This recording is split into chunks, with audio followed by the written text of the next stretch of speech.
Don't start your cruise stressed. Here are the must-know tips to help you to board with confidence. Stick around to the end because I'm going to share with you my favorite thing to do on boarding day. Make sure you fill out as much as possible on the app prior to sailing. You can usually do this about 60 days in advance before you set sail. With Princess, you can actually do it usually like right as soon as you book your cruise. We are almost all the way to Green Lane for most of our sailings that we have booked, even though they are far in advance. Fill out as much as you possibly can with your passport information, your credit card information, and that will make your boarding day so much smoother. If you live in a country that you're able to get the medallion shipped to you, highly recommend doing that. It will put you in the green lane once you have everything else processed, and that means that you'll be able to bypass a lot of the line. If you're like us on our recent Alaska cruise where we couldn't get our medallion shipped to us because they weren't shipping in Canada at that time, then you can still pick up your medallion at port and it's a smooth process. You just go in the blue lane instead and you'll pick it up there. Make sure to label your luggage. For luggage that you're bringing on as carry-on, don't worry about labeling it with your cruise tags. You can do that, of course, but I just label it with like my name and stuff like that because I am carrying it with me.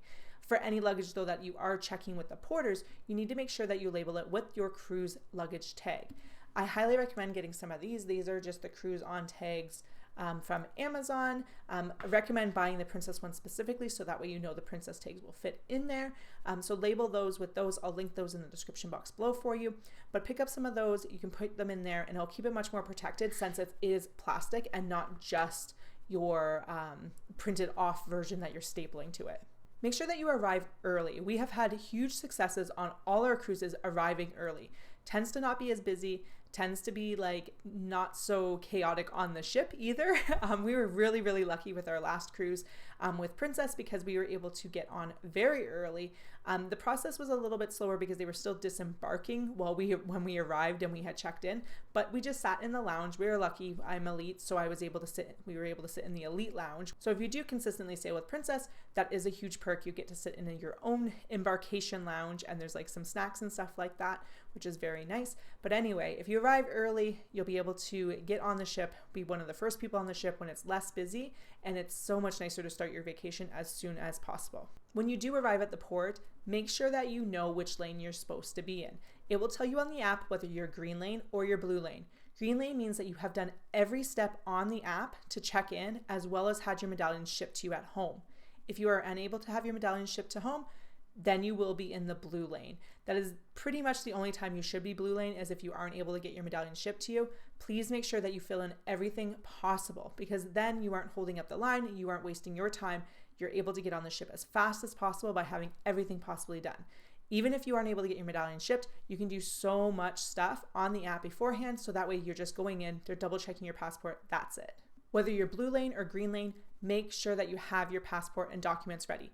Even if you are cruising round trip from the US and you're an American citizen, I highly recommend traveling with your passport.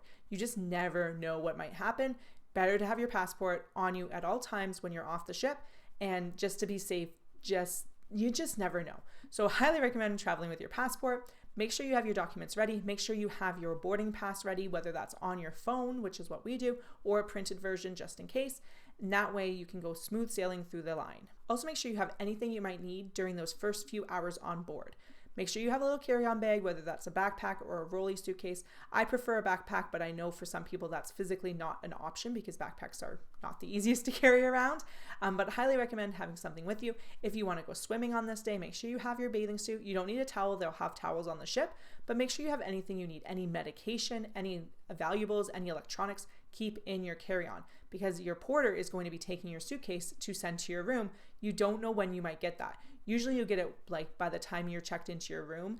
You usually have it available then, but you sometimes don't. So make sure that you have everything you need with you on you. This is something that I've actually changed the way I've cruised. I used to want to carry on everything and not have to worry about checking any bags. My brother still does this, but for me now, my back prefers that I just check as much as possible and just let it go. So I try to carry only on medication and documents and the absolute necessities that we need for that day. Let me know in the comments below. Are you team carry-on, bring as much on as possible, or are you team light, where you like to travel as lightly as possible so that way you don't have to worry about any bags? During boarding day, it is very chaotic and very stressful for the staff and the crew.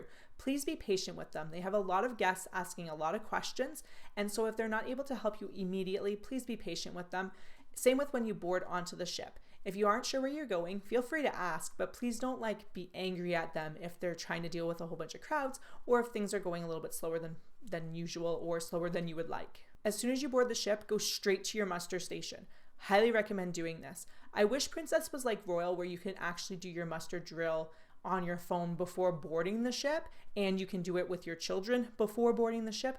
Unfortunately, Princess isn't like that. So my recommendation, go straight to your muster station. They can scan your medallion, so that way you're checked in. Easiest thing to do immediately when you get on the ship.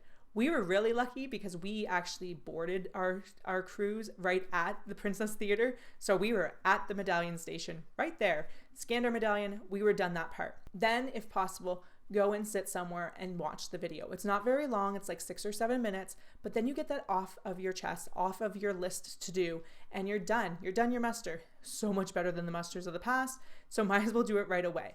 If you're like me and you travel with a child and you are not able to do it on your phone because you only can do one person on your phone, whoever's logged in, do it as soon as you get access to your stateroom. Put it on the TV. You can actually do for everyone that's in the room at the time, because your medallion is tracked.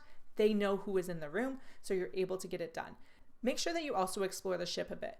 This is why arriving early is really good, because you don't get access to your room usually until noon or 1 o'clock, depending on the ship, depending on how fast they are to clean and stuff like that.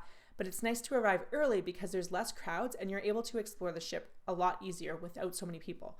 Go explore it around, check out venues that you think you might be going to a lot, check out where dining is, just explore quite a bit so that way you get your bearings faster. At some point, you're probably going to get hungry.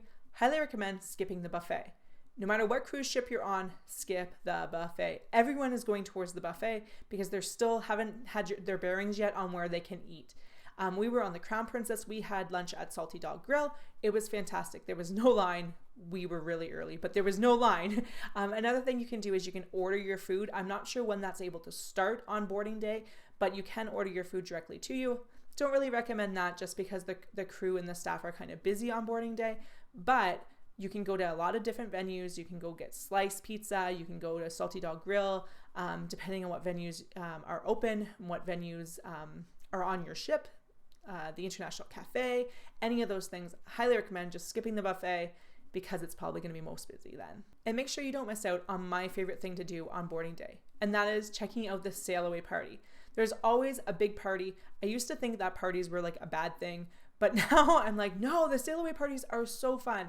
There's dancing and music and the entertainers are there. It is fantastic. Don't miss out on the sail away parties. They are amazing. If you want to learn more about the boarding process and see our experience with the new lane system, go check out this video right here because I think you'll like it.